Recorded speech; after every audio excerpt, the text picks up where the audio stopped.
guys, for today's video ay puro dinawat niluto tayo. Kaya tara, samahan niyo akong mahuwa sa mula ng Carluba. Yan pala yung view ng dinadaanan ko guys. Ganda!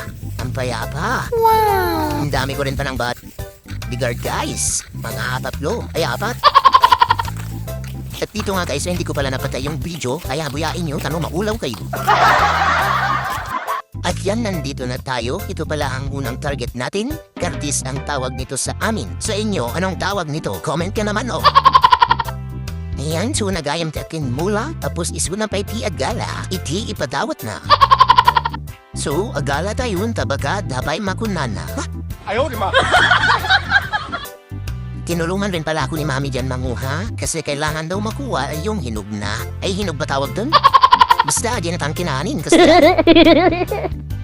At dito nga ay binibigyan ako ng sweet potato kasi ito daw yung the best na partner nito. Siyempre, nawat ko at agraraman tayo.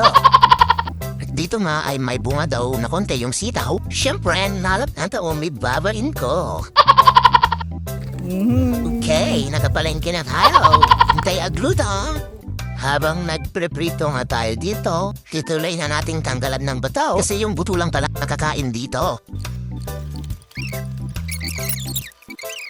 Tapos nating magprito ay magsalang na tayo ng tubig, tapos ipalangoy na natin yung isdang frame nito. Tapos lagyan natin ng bawang, sibuyas, tapos kalabanteo. Tapos pag kumukulo na ay ilagay na natin yung mga gulay. Apo, ang fresh ng gulay. Tapos ilubog-lubog lang natin. Tapos takpan ulit natin. Tapos pag kumukulo ng ganyan, lagyan na natin ng bagoong. Tapos malaluin lang natin ng ganyan-ganyan. Tapos kaluban natin. Tapos lukata mani. Tapos gayam ti sinigang di tawang bigyan nyo.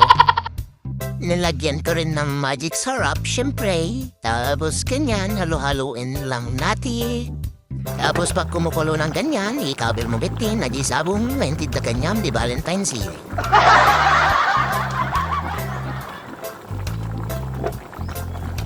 Tapos lutuin lang natin basit, tapos mayarin manggani.